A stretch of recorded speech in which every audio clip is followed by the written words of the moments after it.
Good evening, everyone, and welcome to another Final Fantasy Randomizer community presentation on RPG Limit Break. Tonight, a round 2 double anti-bingo tournament match between 18th seed, the Angry Canuck, and 2nd seed, BurtReynoldz. I'm RockSolid84, joined in the booth by the Muse Miniature. Miniature, how you doing tonight? I'm doing excited. This is actually this is my first dab commentary, and actually my first exposure to it, so it's going to be interesting to see how it works. Yeah, well, we'll go over quickly how dab works in just a minute, but before we do, I want to take a second and check out these party compositions, because we've got pretty similar look in terms of Black Belt being our main melee dealer, but some different choices in terms of mages. And which party composition are you liking better, Miniature? I think I like Bert's composition. The white mage having access to later white magic can be critical sometimes, and having two red mages having access to both black and white magic early on in the game is just fantastic. And the red mage overall just being a more solid class, being able to access more equipment, etc., that kind of thing there. Yeah, I mean, there's always a lot of pros and cons whenever you do your party compositions. One of the things that I want to point out about taking two black mages that I like is that it does give you a little bit better ability to run, which with this party might be a bit of an issue. But actually, it looks like BurtReynoldz is reforming his party right now, so we might see some different choices.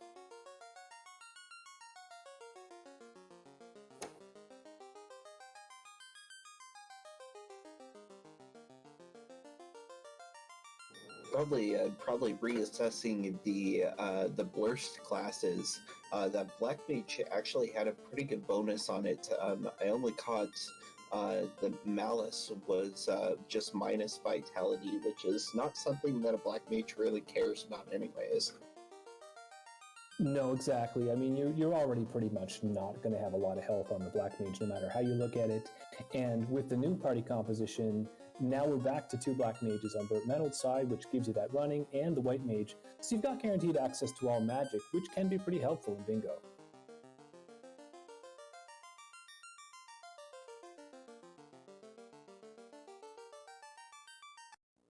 So the gate is dropped, and we can see the race has started with Cure 4 at level 1 white and Lit 3 and Lock 2 at level 1 black. A little bit about double anti-bingo, the way that it works. Each player has assigned the other player a line or column on the bingo board that must be completed. So the Angry Canuck in red has that red poker chip up at the top of column 1, is going to need to complete column 1 no matter what else happens. Same thing for BurtReynoldz. BurtReynoldz has been assigned row 3, so Bert's going to have to do that row no matter what else Burt does. After each runner has completed their assigned row, or in addition to completing their assigned row, they can each choose one line of their choice anywhere else on the board that they can light up, and that's why it's a double bingo. Once they have that double bingo set up, they're going to have to finish the game, which means going straight to chaos, because we've got free orbs, and taking care of the fiends, getting the game finished.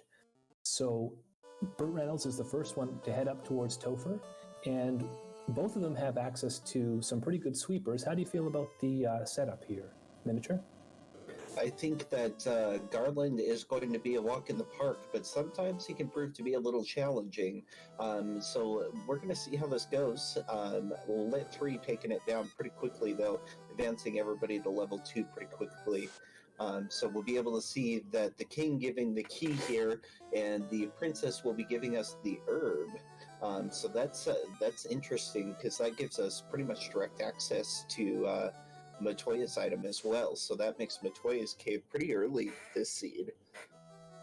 Yeah, so getting checks done on the inner sea is always great, especially when you don't have transportation yet. One thing I want to point out, a difference in their play, the Angry Canuck looks like he's behind, but did some extra chest checking in Topher, and did come up with an Aegis shield, which is going to be worth a lot of money. So that's the kind of thing that can help early on in a race like this. Yeah, absolutely. And another thing here, there was plenty of gold in the Canaria treasury. I think I saw 2,000 gold chests, but they also picked up the ship from the Canaria treasury here as well. Okay, so a blazing start to the seed then. That's going to play well into the hands of Burt, who didn't get that Aegis shield, but doesn't need it anymore because he's got 20 grand and he's got a ship. Probably going to head over to Vicky and pick up some more incentive items, I would think. Yeah, absolutely. Pirates should be pretty quick with Lit 3 being in their back pocket here, and we have access to quite a few incentivized locations pretty early on. Yeah, we do. And with Lit 3 and Cure 4 as your level 1 magic, I mean, you're not struggling looking for that sweeper. You're not as worried about keeping your characters up and burning heal potions in those early dungeons. These runners have to like this, and it'll only get better if they find something like Warp or Exit here in Provoca.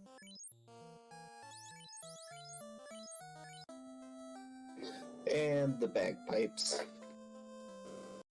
Yep, get out your favorite Scottish marching anthems and play those bagpipes. We've got a multi-instrumentalist Sarah here. Cheap housing, I want to point that out too. That can also be helpful with 600 about each for each house. That'll be nice to a little bit of safety for these runners as we get to see some magic shop checks from BurtReynoldz. Life 2 at level 2.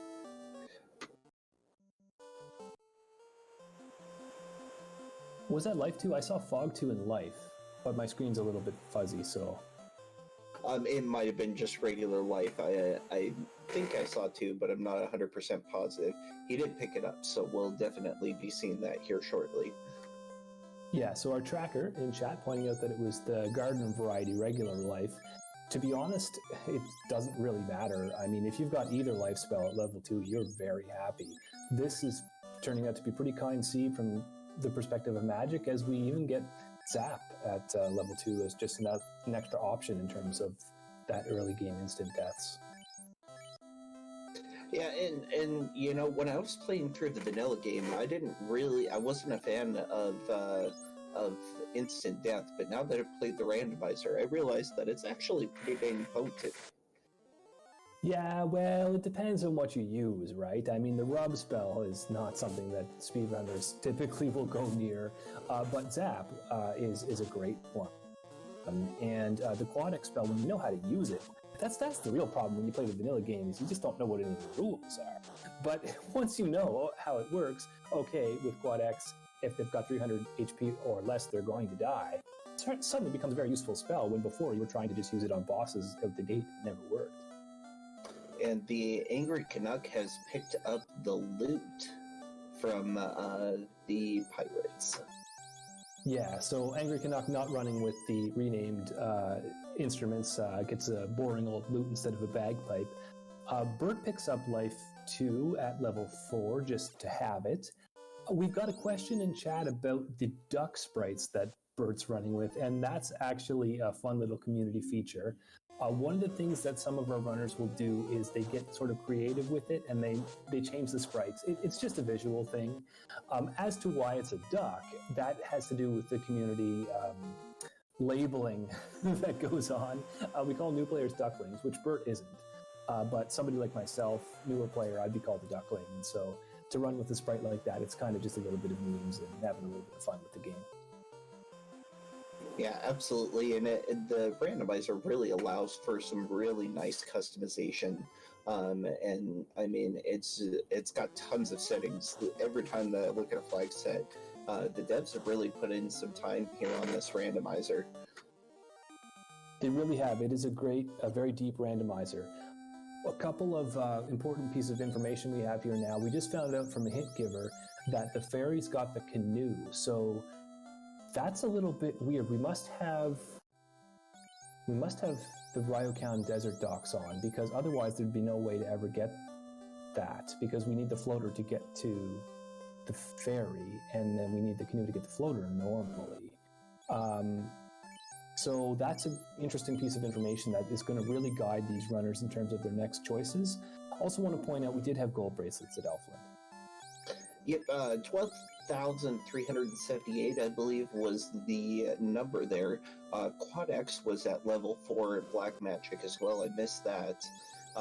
But they do have instant access to the Outer Sea here, stopping off at Meldment here on BurtReynoldz' side.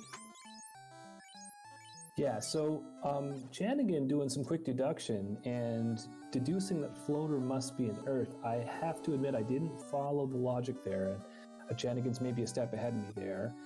J-Man, who just ran a race earlier today, won a race earlier today, by the way, mentions that the dwarf cave fetch or the northeastern castle could also give access to the floater. We're thinking that we need to have that floater soon because without the canoe, there's not that many places that we can access. Yeah, definitely, for sure. Crescent Lake has some pretty cheap tents too, and copper bracelets +1 for 31 gold, or is that 310? I think that's 31. It's 310, but either way, it's cheap enough that we can buy a few of them and stick them on our mages. That's good enough for now. Be better to see a silver plus, but that's going to cost some more money. Picking up, looks like we've got some really great magic at Crescent with Phase and Vids 2 and Exit all there.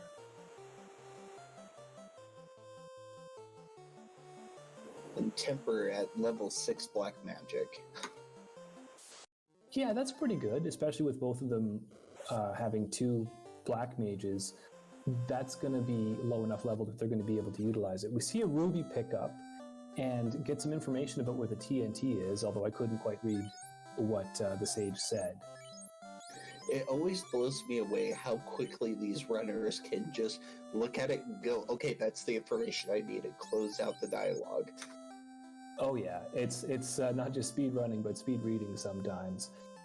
There's a conversation going on here about the blursing, with Nightwind Song asking if a cap 4 would be a lot better than a cap -3, and the answer is yes. I'll give a little bit more information on how that works. With armor, if you see a plus or a minus, every type of armor except for body armor, that's adding or subtracting absorb from that armor's value. So I think with a cap, it's got a base armor value of 1, and a cap +4 would then go up to 5 because it's got that +4. Cap -3 is going to stay at 1 because you can't go below 1. If it's a piece of body armor, the number that you see is actually multiplied by 2.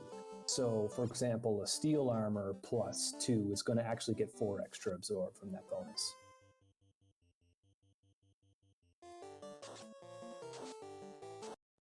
All right, and the Hangry Canuck is also took a quick look into Earth Cave, decided to nope out after resetting there.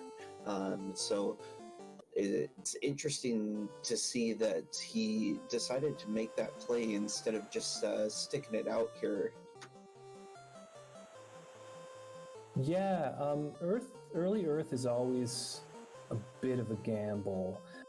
It's going to come down to the bingo board, which I have to be honest, for some reason it's quite blurry. I think my connection's not very good, so I can't read the bingo board very well. But neither of them have really started to light up any of their tiles other than the ones they've been given. Certainly by now they're starting to develop a strategy. It looks like the Hangry Canuck has thrown the Masa into space, and then see a poison elemental spell or skill, talk to a Lefanish without translating the slab, do not use exit, and then my stream went fuzzy. Okay, so that sounds like a lot of stuff that's dependent on getting the floater. And we know that getting the floater is going to take some doing, because the canoe is going to be pretty instrumental. Again, unless they have northern docks on. I should probably confirm that in the flags here. I think I've got them up somewhere. The last square for the column for the Hangry Canuck is take 2 black mages.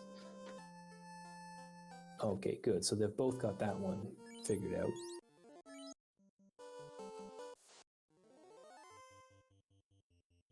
Oh, and J-Man1865 pointing out in chat that all docks are on. So thanks for that. And yeah, they kind of have to be if the canoe is going to be in Gaia. So if we find the floater, we can just sail straight to there, and the Angry Canuck is going to be happy to see that.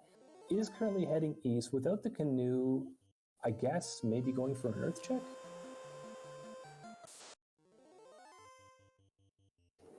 BurtReynoldz also has lit up one of the squares in his row using only cursed weapons.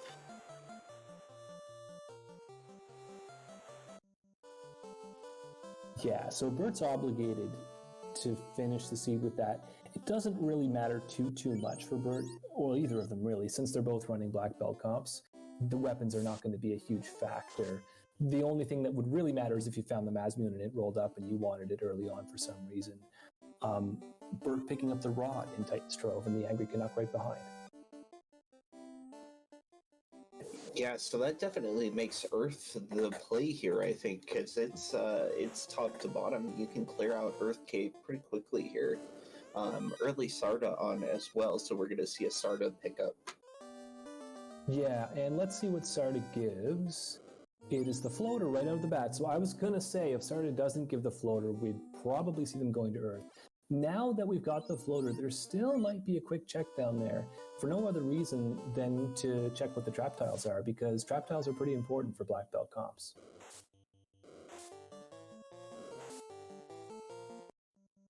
Yes, definitely. The black belt gets pretty dang abusive in the late game. He has really good attack, really good HP, and he also gets that extra magic defense if you don't promote as well. Yeah, the magic defense is great on a black belt that's been leveled up before the promotion.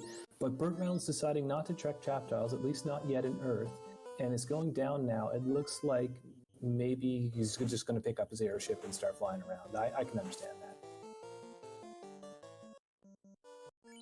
Yeah, absolutely. Satan is how one of the squares he can just knock out instantaneously. Collect and keep gloves. That's pretty simplistic to do, it would seem. But the kill 3 different giants, it'll be interesting to see how that plays out.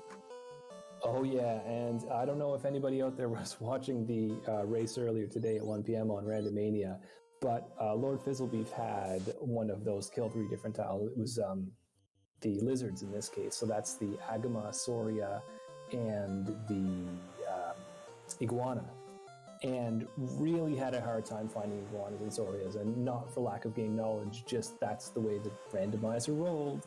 And it potentially cost him a race. So those can be very tough tiles to come across, those kill X different.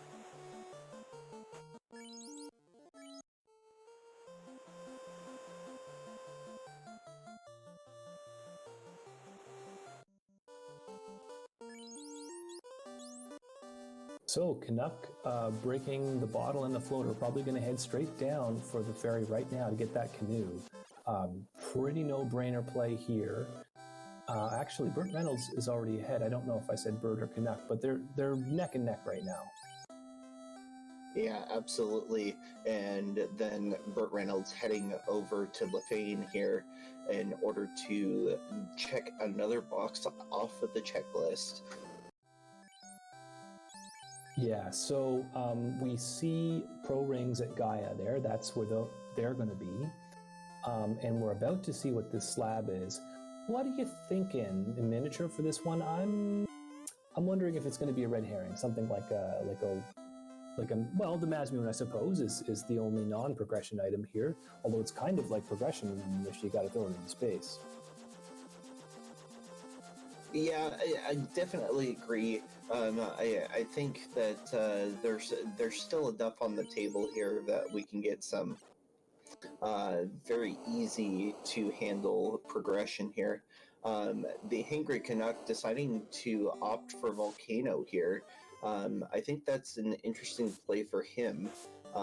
This might give him a poison ability. Maybe, but talk about interesting plays. BurtReynoldz got Lupa'd at up in Lefane, but was still able to talk to the hint giver, who said something about the Mazmoon, I think, and seems to be grinding on the overworld, picking up zombies and trolls. Now, that must be a tile. Again, I can't see the board very well, but maybe he's looking for like a dragon or something here.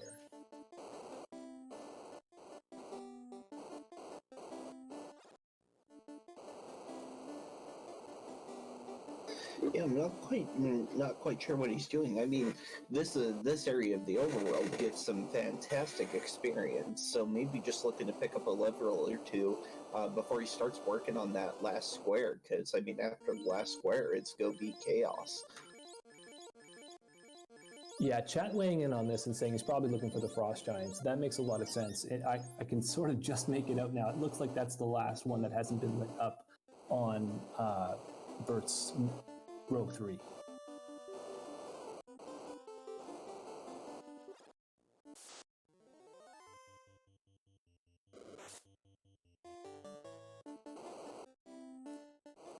Yeah, but the zombies and trolls, we're still going to see BurtReynoldz take these because they are worth a ton of experience.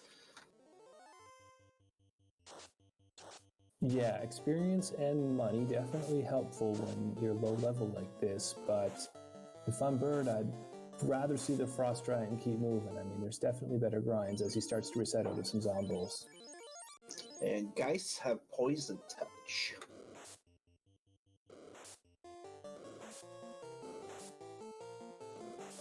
Okay, look at this.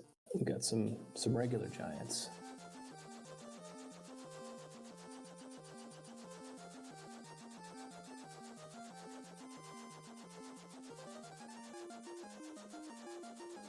And let 3 making quick work of them.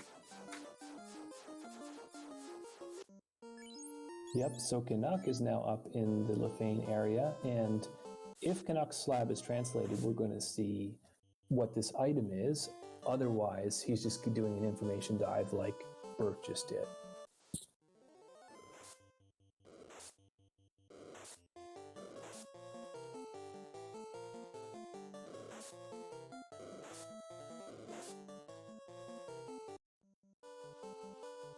Oh, they're looping deliberately. It must be one of the tiles.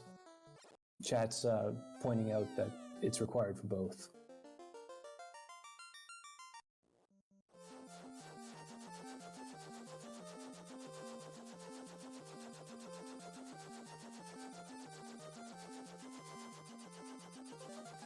Loose white shirt pickup by BurtReynoldz down in Cardia. I feel like it's been a minute since I've seen Cardia checks on these double anti-bingo rounds.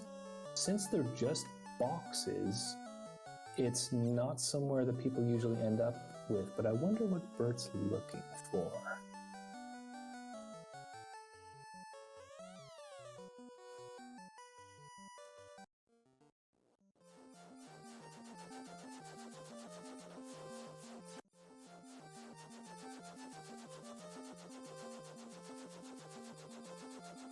And BurtReynoldz just going and do a little run around on Bahamut. That must be one of the tiles there. Visit the dragon room or something.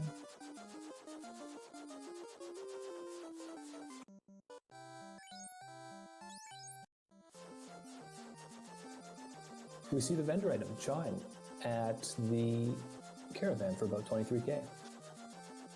Both of them seeing it at just about the same time. Yeah, that's gonna be required. So that's an interesting item to see on the vendor. In the meantime, BurtReynoldz heading up towards the waterfall and on rack, so we'll be able to take a peek and see what's there. Yeah, so Shanigan pointing out that Canuck didn't have quite enough money to buy it, but that's okay. If Canuck has got other things to do first, he can just make a mental note of that. Looks like he's headed towards Volcano now. Nope, taking the lead toward Ice Cave. Canuck had actually wiped out a volcano, so he ended up noping out of that, and that's when he went over to Lefane.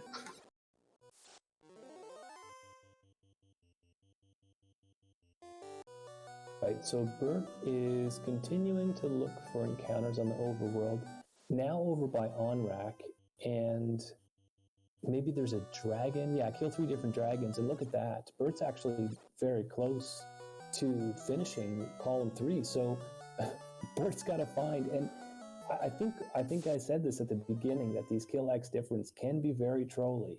So I wonder if that's going to be the story of the day, or if BurtReynoldz is going to get lucky, because we haven't seen all the giants yet, and we haven't seen all the dragons yet. Could take some time. Yeah, I've seen regular giants. We still have yet to see red giants or the frost giants, and we've seen 2 dragons, and we saw a third one in Ice Cave, I believe. Okay, well, we do have frost giants now. BurtReynoldz has finally got them. As Angry Canuck picks up a slab in Ice Cave.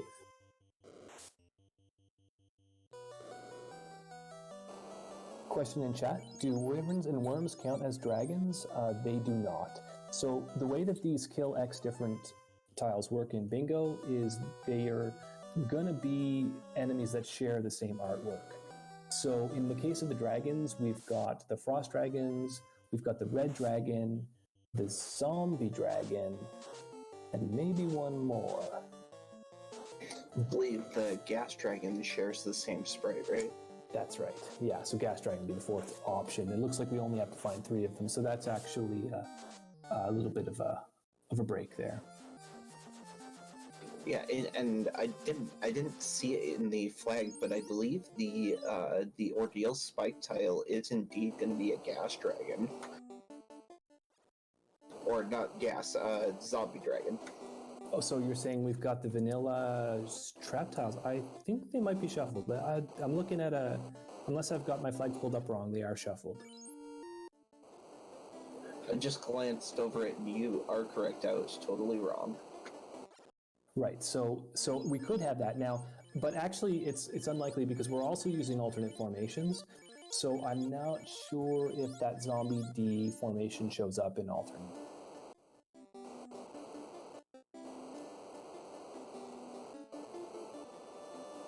We're about to see a trap tile. I think this is a new one in Earth that Bert's checking, and it is the sandworms. That's a pretty good grind.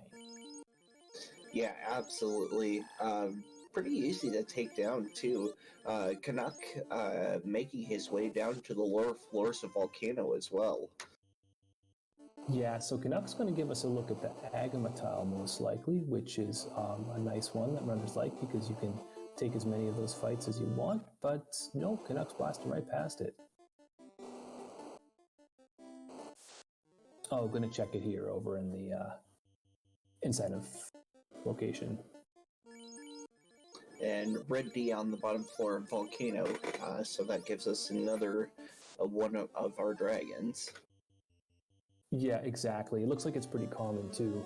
So BurtReynoldz is doing a sandwich grind, hitting up the sandwich station and dropping some nice 3s, as the Angry Canuck is either taking a minute to think or maybe the stream's just, yeah, it looks like the stream's just bugging out a little.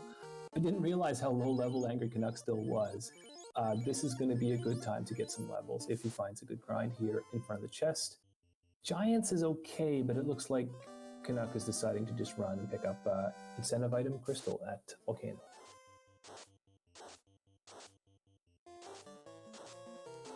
That's not good.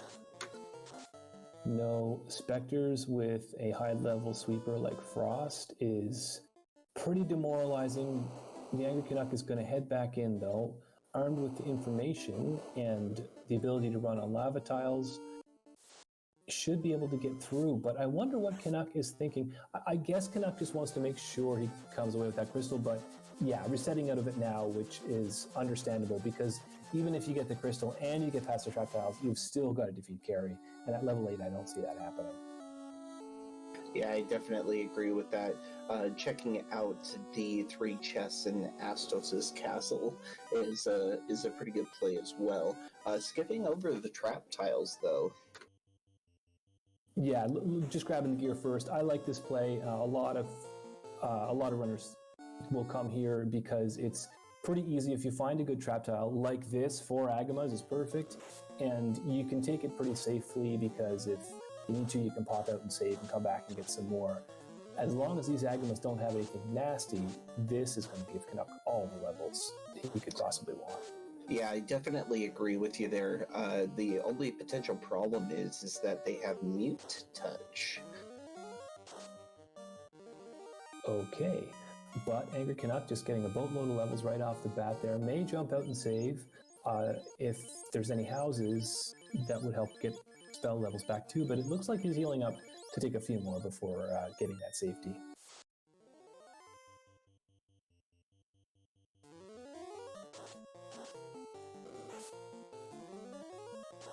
Now, Chanigan is pointing out that Burt just lost his grind. I didn't see that, but Chanigan is back down to that mid-100s. So it looks like the Sandworms punched a little harder than Burt expected. That's okay. You can get those levels back pretty quickly with a high-level trap tile like this. And the Angry Canuck is pretty much doing the same thing over with Agamas. So we're in a situation here where both of the runners have a similar amount of exploration done. Maybe Burt's got a few extra tiles lit up, but the Angry Canuck not far away from column 1 and row 4. Yeah, absolutely. And another big thing here is that the sandworms here are putting people to sleep. They have sleep touch. So I think the Agma's a little bit cleaner of a grind here. Yeah, I mean they're both good, but I agree with you. There's some questioning in chat hovering around how it works with weapons, and I don't know the tile that's in discussion, but one thing that might be leading to the confusion is that you can actually use weapons as items without equipping them. So if there's a tile that says, for example, use no blessed equipment, then, well, if you were to equip a blessed weapon, that would contravene the tile. But if that weapon has an ability, you can use it in battle, and that's fine, just as long as you don't equip it.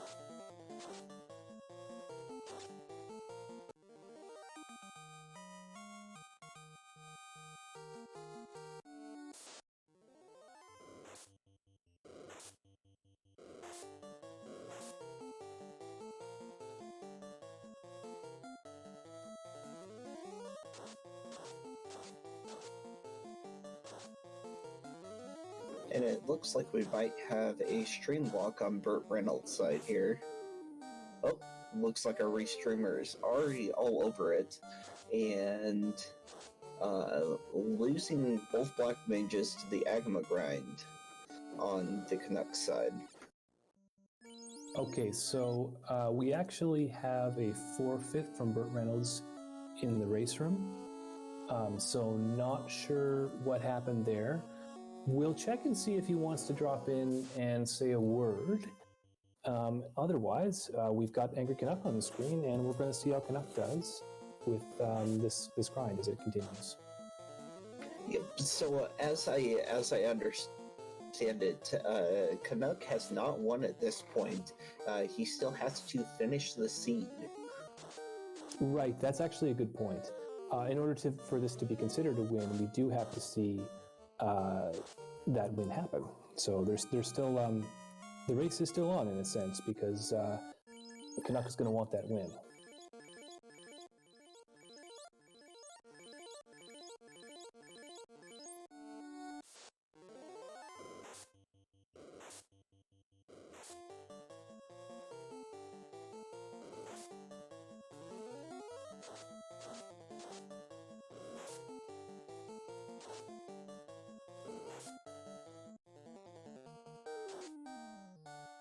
So the Angry Canuck has lost the mages, but that's actually probably what he wants at this point.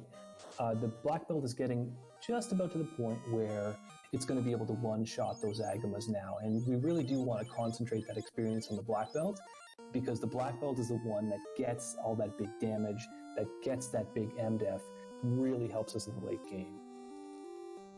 Yeah, absolutely, and being able to pile up that experience is just going to make him a tank.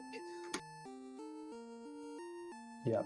So the Angry Canuck just taking a pause right now. It looks like there's a little bit of discussion about whatever happened to Burt. Once we sort that out, we'll know what's going to happen from this point forward. But for now, Angry Canuck is continuing to grind and preparing to finish.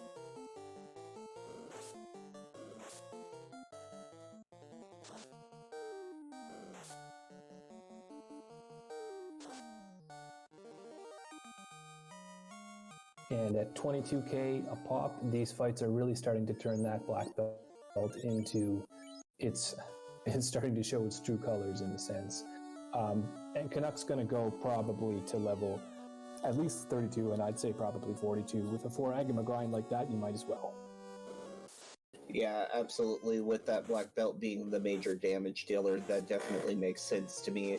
That's going to make the Fiends Revisited a lot easier.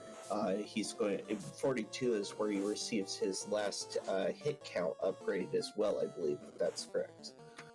Yeah, I think you're right about that. The two breakpoints are 32 and 42 at those higher levels. And by the time you get to 42, I think it's 10 hits per. With fast, it goes up to 20. Let's take a look at the board and see what the Angry Canuck's going to have to do to finish. The way it looks right now, throwing Mazmune into space, that's going to be fairly easy because we know Mazmune's incentivized, so it's just a matter of chasing down locations. Seeing a poison elemental skill or spell, that one is another one of those types of tiles. So we talked about how the kill X different tiles can sometimes be run killers. This is another example. These ones where you have to see a certain type of skill or spell because you don't know what enemy's going to have that. And sometimes you just randomly come across it, but other times you're just hunting around saying, well, what enemies haven't I seen yet? Yeah, absolutely. And, if it was vanilla, it'd be pretty easy, because I believe Tiamat has Bane in the vanilla game, if I remember correctly, so that would be an easy find. Unfortunately, we don't get that kind of luck in the randomizer. Yeah, and Jay Coper asking about Lefane. Yes, Shanigan had pointed out that the hint was Mazmune and Northwest Castle, so we know it's there. But J-Man is saying that Canuck hasn't seen that hint, and yeah, I can't remember. I thought I saw Canuck setting up to go into Lefane, but maybe he didn't actually go in. He actually just circled around outside of Lefane a couple of times, looking for that same tile square, I would imagine, as BurtReynoldz was earlier.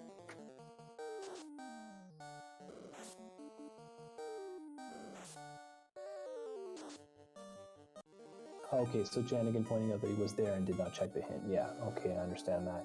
So yeah, Lord Nanfool in chat asking or pointing out that now is the time for some Agama facts. I couldn't agree more. If you've got some Agama facts in chat, let us have them because we're pretty close to 42, but I think we've got another minute or so before we're moving on from here. And the HP really starting to stack up on the black belt. It gives some longevity to how long you can be in here too. Yeah, I think this is going to be the last dip out to save. It's just a matter of getting those final levels and moving on. Probably going to head straight to the next incentive check. If since the Canuck doesn't know what a Mazmune is, that's what I would do next. I would hunt down the incentives and hope that I see poison along the way. Yeah, I definitely agree with that play. With a couple of the incentivized locations that he's already checked, he's already narrowed down quite a few things.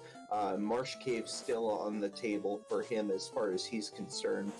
Northwest Castle, as well as Waterfall.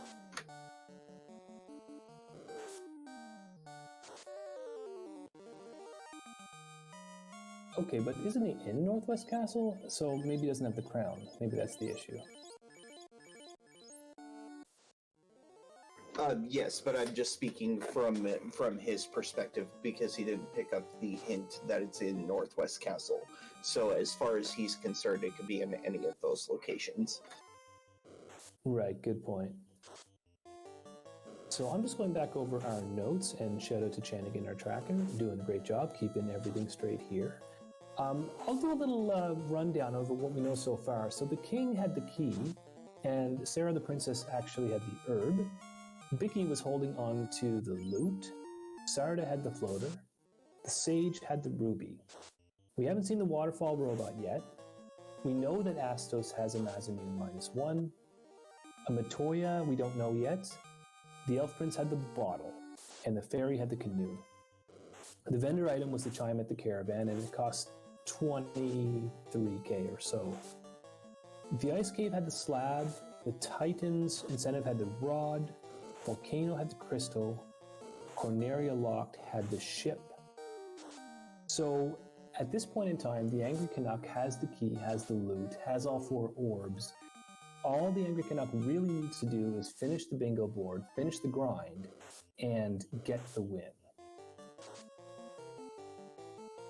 Yeah, I definitely agree with finishing out this Agama grind, and then just dipping those quicker incentivized checks. There's a couple of them on the table that are pretty quick here, so it's probably where he's headed here now.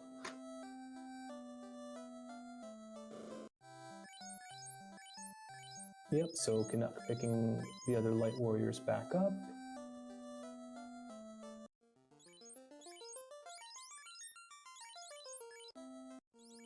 And shoutouts to all the fantastic Agama facts that we got in chat.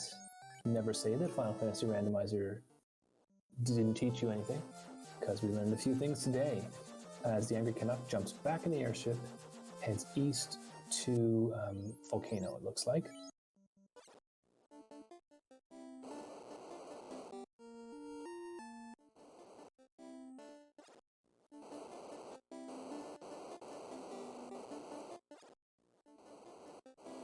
Yeah, probably just a quick dip down to see if he can make it all the way to pick up the crystal, and then pick up Matoya's key item. Yeah, and so we actually don't yet know what Matoya is holding on to. Can do some process of elimination, though. It's probably going to be... Let's see, what do we think it could be?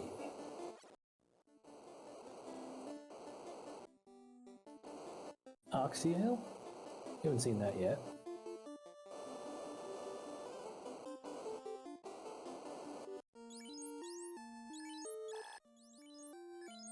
Could also be the cube.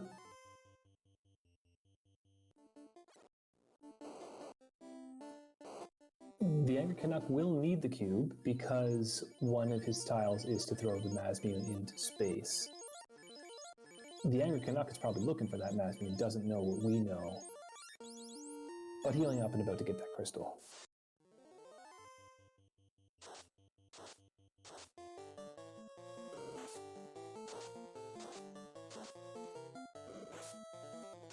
Man, that frost ability is brutal.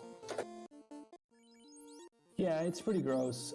He's going to survive it with his black belt, if nothing else, but yeah, it's not fun to see that. And I don't think that we've seen Warp or Exit yet for either of these mages, so we're going to have to see that twice. Yeah, definitely unfortunate that he's got to take this encounter twice, but as you stated, Black Belt's got plenty of HP, not too much of a concern. Gonna go take down Carrie real quick. This will be a quick fight. Yeah, where to next? He does have the TNT. And checking the Dwarf Cave would be a pretty quick incentivized check. Yeah, and look at that. Goes for Carrie Confused, gets it, and Carrie starts hitting herself. Gets a few turns. I think that's often a tile that we need for bingo. I don't think it was in this case. I think that was just a matter of Flagger on the Angry Canuck side there, going for the Confused on Carrie. Yeah, that's one thing that I've always found absolutely hilarious. Some of the bosses being susceptible to things like confusion or instant death for Tiamat. It's always something that struck me as a little silly. Yep. So anyways, the Angry Canuck has lots of money now. He's picking up 5 chimes, again for the memes. That's just a waste of money, of course. It doesn't actually do anything to get multiple key items in the vendor shop. But when you've got the cash, why not splash it around?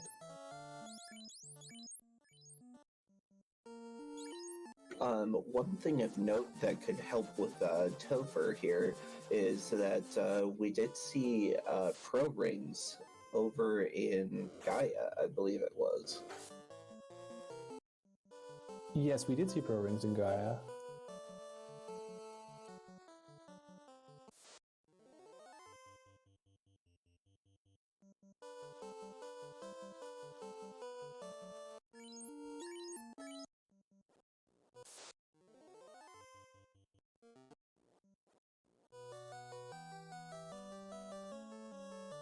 So Angry Canuck is in Waterfall, and yes, Sarah-san, thank you for pointing that out. I cannot see the bingo card at all. It's like trying to look at the. I don't know what to compare it to, but unfortunately, I cannot read very well what they say. So the Angry Canuck is gonna see an incentive item here at Waterfall, and we do not know what that is yet.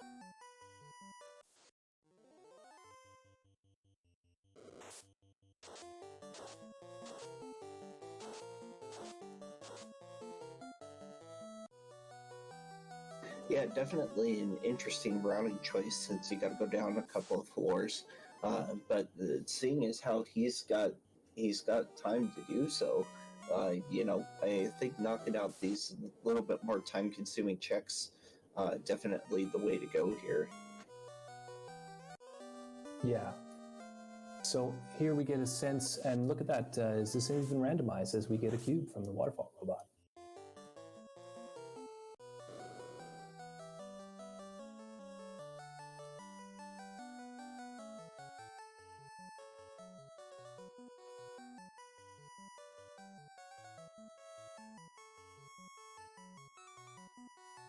So clarification from the point earlier, and thanks to Jay Coper for pointing this out, the reason why the Angry Canuck bought the 5 chimes in the shop wasn't just for the memes.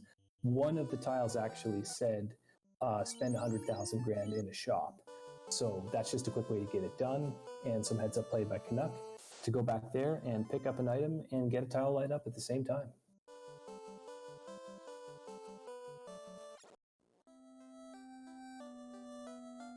So in this format, is there extra points or something awarded for lighting up extra tiles? Not that I'm aware of. I'm pretty sure it's just a matter of getting your 2 lines and then finishing the seed, and that's all that really matters. There may be things like second level tiebreakers, but I'm not aware of them.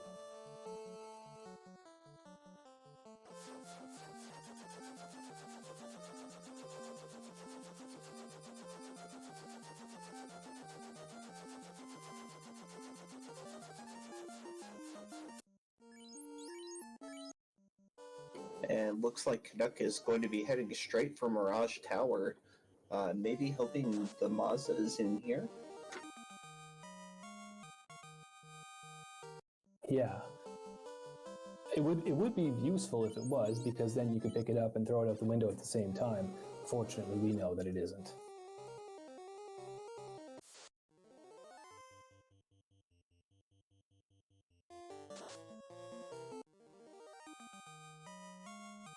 And shout out to Sarah Sand in the chat. Thank you for providing me with a readable copy of the bingo card. I will make sure to have one the next time that I'm commentating the match.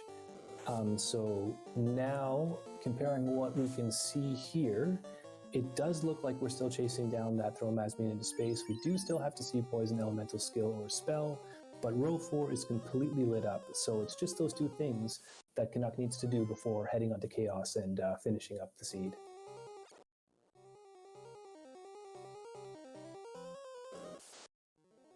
You know, I really like this double anti-bingo setup. It makes the seeds go by quickly enough, but it allows you to still experience most of the game, it looks like. Yeah, I couldn't agree more. Sometimes the tiles, I mean, they've been put together with a lot of thought given to them, and sometimes they showcase things that you'd never see. Like there's one where you can save in the lake north of Waterfalls, so a lot of people might not know that you can go up there. There's some rooms that you never go into, like Carry Floor. So sometimes you get to kind of take the scenic route a little bit.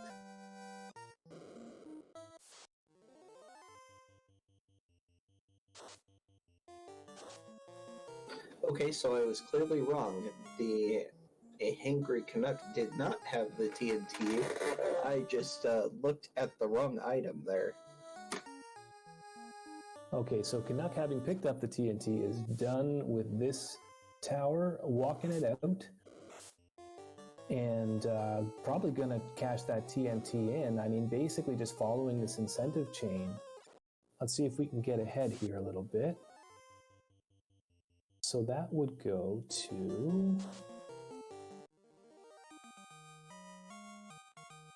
We don't know actually what Narek is holding on to yet.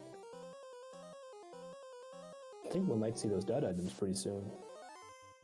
Yeah, this is a perfect opportunity for the Hangry Canuck to pick up some of these looser, quicker pickups. Mirage Tower, you can pretty much just sail straight south to Matoya's cave, then go over to Dwarf, pick up the item there. So it's actually has worked out pretty well for him for knocking out incentivized locations. Yeah, and unfortunately just not finding the crown. The crown is what we need because the crown will lead to the Mazmune, and then that way we can go ahead and throw it out the window.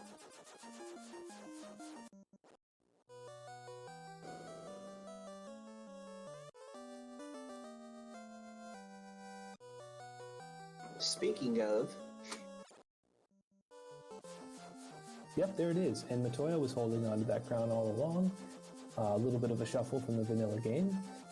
But the Angry Canuck is headed straight over there, and we're going to finally see that Mazmune that... Oh, well, let's check it at him first, I guess. Makes sense. The routing is solid. yeah, absolutely. And, you know, one thing that always makes me chuckle whenever Matoya has the crown is it's almost like she got a little bit of revenge on Astos for stealing her crystal. Oh yeah, the lore checks out for sure, as we see a reverse lazy dwarf situation. Oh, chain +5, that's gotta hurt.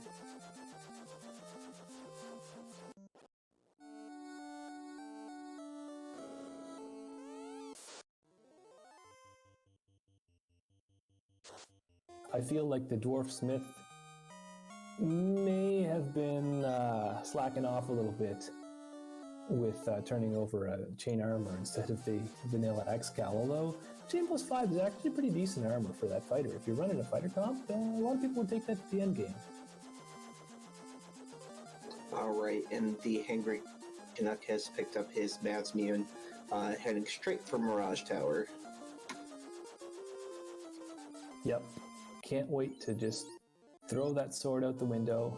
It's no use to him anyway. With that lit up, it's just going to be a question of where are we going to see our poison elemental skill, and I can't remember if we've seen. I mean, I feel like somebody must have been poisoned at some point. The Geist's physical attack did have poison touch, but I don't think that actually counts for the bingo. No, I think you're correct about that because it does say skill or spell. So just getting it inflicted on you with touch probably isn't going to be enough to count for that tile.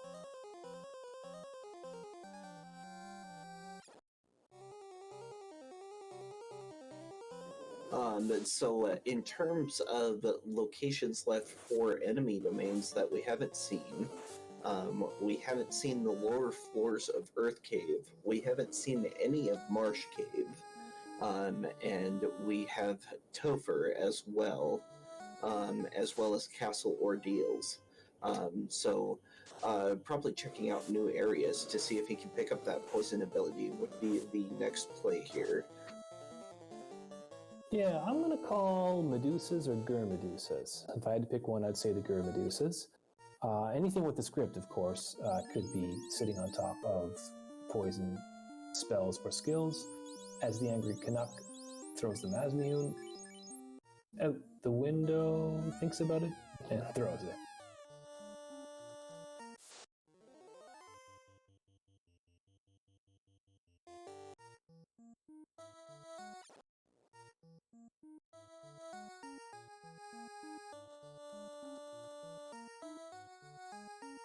So that lights up the second to last tile for the Hangry Canuck. Now it's just finding the enemy. Yeah, and maybe that's why the Angry Canuck is continuing through these last couple floors of Sky, because, of course, is not obligated to take out Tiamat, so it's probably just a matter of looking for enemies at this point.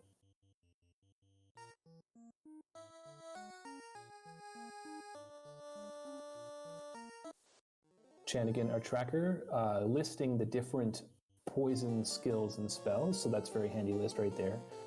Some of them will actually petrify you. For example, stone poison does that, but still counts as a poison elemental. It also saying that the Angry Canuck is looking for Warmech, so EXP play, I guess. But no, look, holding up these items here, I think he's trying to sniff out that skill, or maybe both.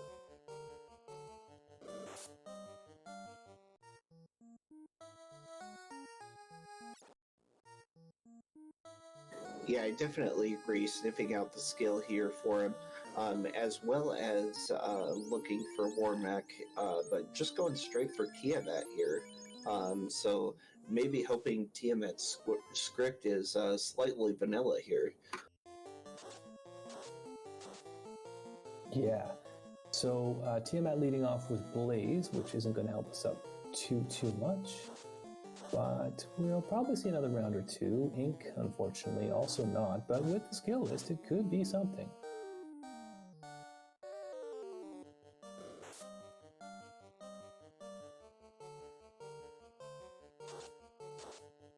So Jay Coper in chat asking about the encounter rate. We've actually got an overworld encounter rate of 0.5, and same for dungeon encounter rate is also a little bit low there at 0.5. Yeah, and Canuck counting up that damage, trying to sniff out the potential poison ability here. Doesn't look like Tiamat's going to give him what he's after, though.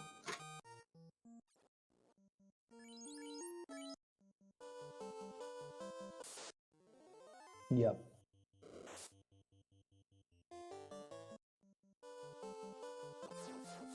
So Angry Canuck is jumping back in the airship. There are quite a few enemies we haven't seen in Topher itself. At this point, do you start thinking about trying to sniff it out in Topher, or are there other places that you might check first? Miniature? I would probably check Marsh first, just to kind of see what all is down there. Because a lot of the lower level enemies we haven't seen a whole lot of, because they got the floaters so early on. So there's quite a list of lower level enemies that we haven't seen yet. Topher typically has the more nasty abilities, so I think at this point it's just a personal preference call. Yeah, well, it definitely sounds like a solid strategy that you're laying out, but Canuck going straight to Topher, and I understand that too, because if you do get lucky and you do find it here, then that's going to be faster, right? You're already making progress towards the end of the game.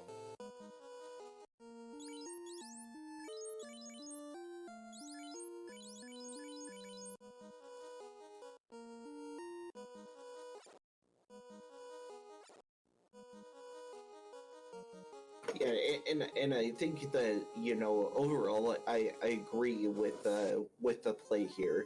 You know, you have a black belt that's hitting like a truck. You might as well feel it out and see what you get.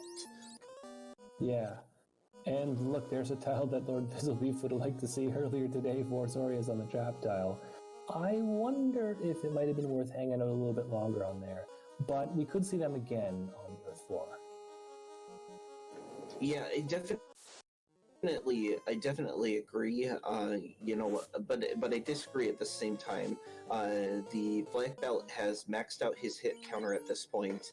The only real reason to stick around is that juicy magic defense. So playing a little risky there could potentially pay off with a lower time. For sure. So the Angry Canuck is making pretty good progress now through the Earth floor. Looks like Macy carry without another encounter, or sorry, Lich I mean. And gonna wait, looking for the skills to drop. Lich is not usually something you need to worry too much about, especially when you've got a black belt pushing 1000 HP. Yep, and Lich giving Bane. Yeah, so look at that. We've seen our last thing that we needed to see. Angry Canuck making, you know, the wise play to head into Topher gets paid off, and now has a big nasty black belt, plus Black Mage backing him up. Should not cause a lot of problems for this finish here. Yeah, I think it's going to definitely depend upon how Chaos's stats play out here, because we do have stats randomized for the bosses here. Right, so on that note, the scaling for the bosses is actually 50 to 200% on their stats, so could roll low, could roll high. HP is scaled separately at 100% to 200%, so they'll have at least their vanilla HP, could have up to twice that amount.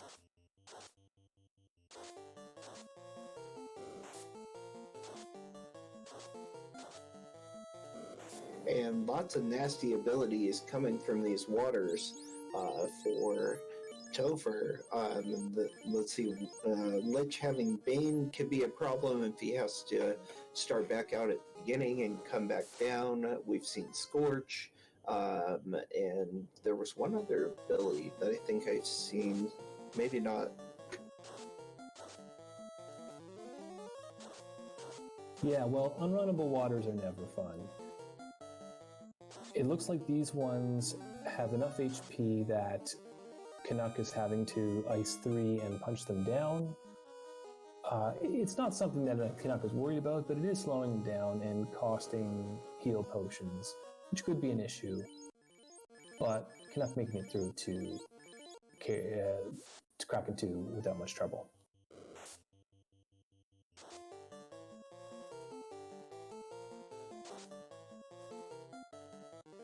And down goes the Black Mage.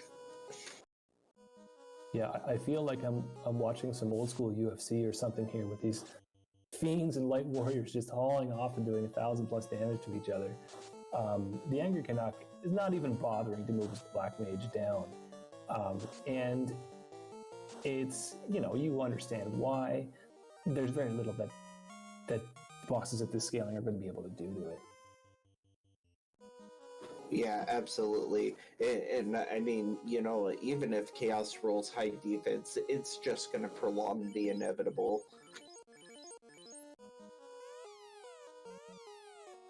Yep.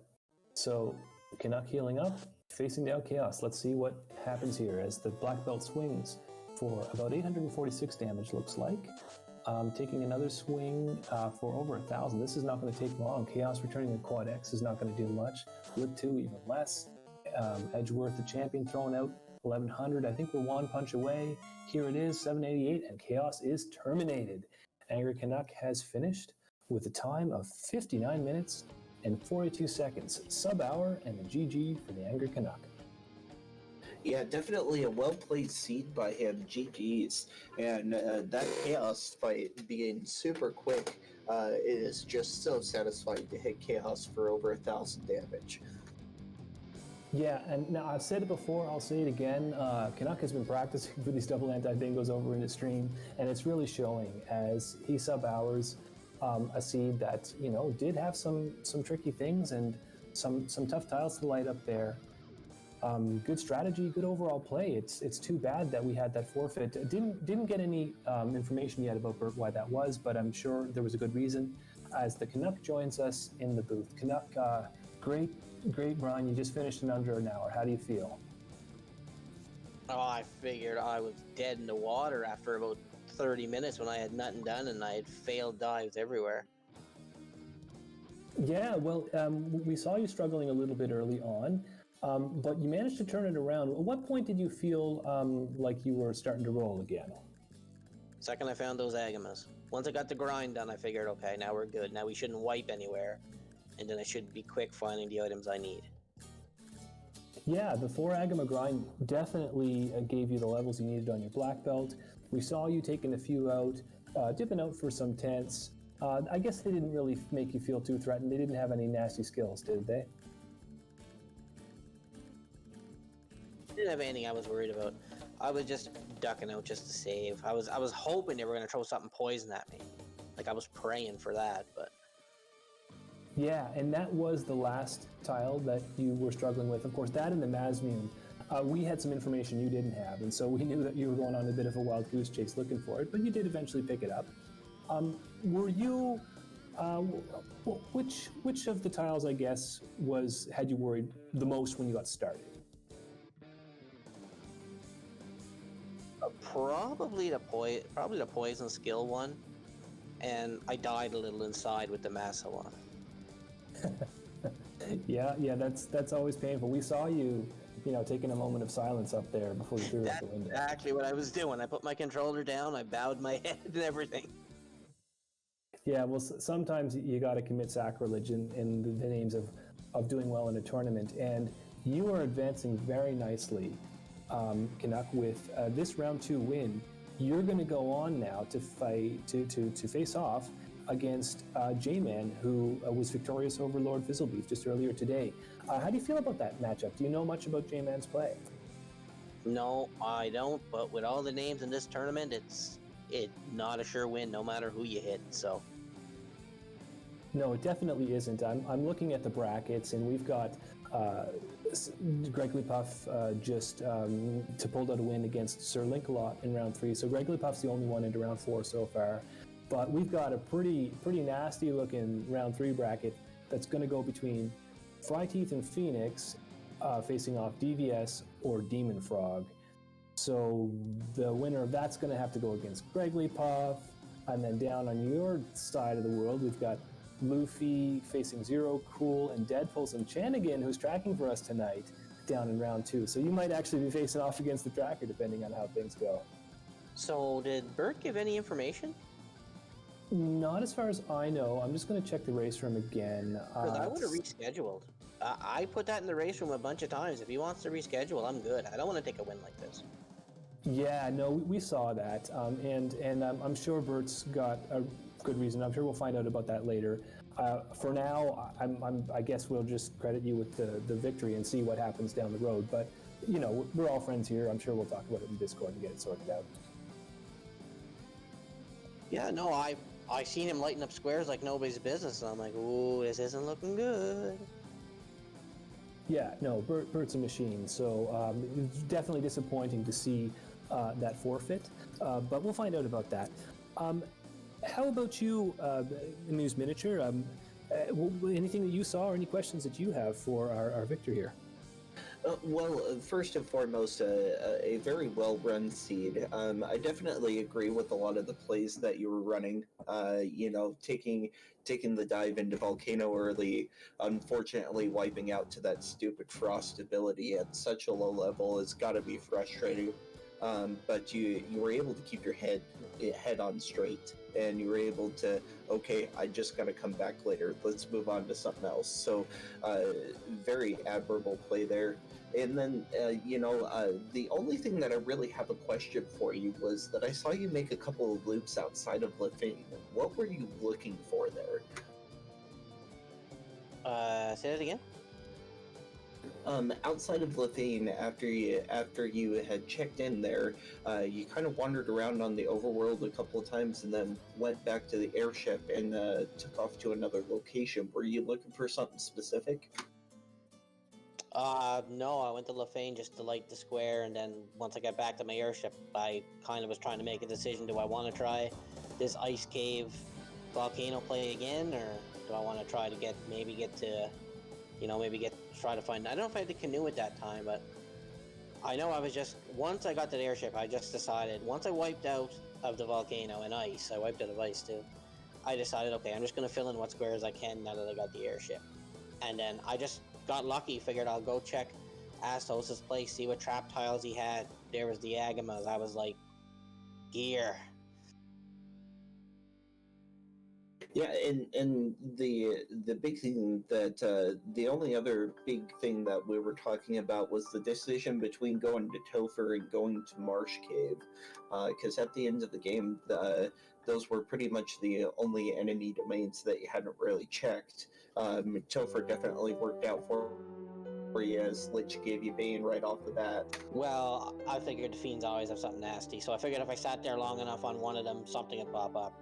And with the Black Belt, I mean, I was thinking to myself, even if I'm, on carry and he's the only one left, it's still enough to get through, so I decided to take the chance on Topher, one of those guys having something bad, and it just happened to work out. Lich gave me Bane right away. Yeah, and it's definitely always satisfying to be able to hit the in-game boss gauntlet for over 1,000 damage apiece. Yeah, I bought fast. I had every plan on using it, and then I revived the wrong Black Mage, so I was like, whatever, we're going anyway. Yep. Well, that's pretty much the only question that I have for you. Other than that, GG to you. And do you have any final thoughts for the seed? No, it was a good seed. Like I said, the only slip ups I made was those few wipes early, and that's my own fault. Normally, what I normally do is I fight as I go along, so my mages are up high, but I knew I was against Burt, and I know he's a machine, so I kind of rushed my play a little bit at the start. That's why I didn't take as many fights as I normally did, so that's pretty much the only error I can pick off right now. Well, and I definitely can't say that I blame you. I mean, Bert's a fantastic player, but you guys had a pretty jetty start as well. I mean, he right off the bat leading the ship, and then floater like literally minutes after that. So it was pretty jetty start as well. You had the overworld open to you probably around the 20-minute mark or so. Yeah, I was pretty scared. I was pretty scared when I seen the floater that early, and I was like, "All right, now it took me a while to go to Crescent Lake because I didn't go there right away. Maybe he canoed over. I went and got the boat and went the long way around and checked out Earth first to see the trap tiles. So if I figured Burt went right away to Crescent Lake, got that ruby, and went right away, he was going to be way ahead of me." Yeah, and you guys were actually pretty neck and neck with the floaters. He was headed over to Gaia right as you broke the bottle and picked up the airship. Cool. Well, yeah, thanks for the commentary, Rock, Amused, Shannigan for tracking, Dark Moon for restreaming, and yeah, it's a good race. Kind of bad circumstances. Maybe we'll see if he wants to run something later. Maybe we'll see what goes on. But for now, I guess we'll just leave it like this. Alrighty, and Rock Solid, any final thoughts for the seed from you? No, I think you've both covered it, and it was a real pleasure to call this race. I just want to give a shout out to our host at RPG Limit Break. Thank you very much for letting us take the stage and put on the show. We couldn't do it without you, and we had a great time doing it. Also want to point out that for anybody watching, if this is all new to you and you like it, you're interested, make sure that you check out the Randomizer community at FinalFantasyRandomizer.com. We've got lots of great resources there on how to play the game, how to get involved in the randomizer. You can join the Discord and talk to us about how the tournaments are going, or how to get duck sprites in there if you like the creative side. And we'd be happy to have you and get you oriented. So that's going to be it from us. I think I'm RockSolid84, and I'll give the last word to you, the Amused Miniature. You can take us home. All right, sounds good. Well, once again, huge shout outs to Dark Moon EX for restreaming for us, Jan again for doing a fantastic job with tracking and keeping us all straight. And to you, Rock Solid, thank you so much for commentating with me. And once again, GG to our victor, the Hangry Canuck. But for now, that is it for us. Thank you all so much for joining us, and thank you, RPG Limit Break, for allowing us to broadcast another fantastic race. I am the Amused Miniature, and we are signing out.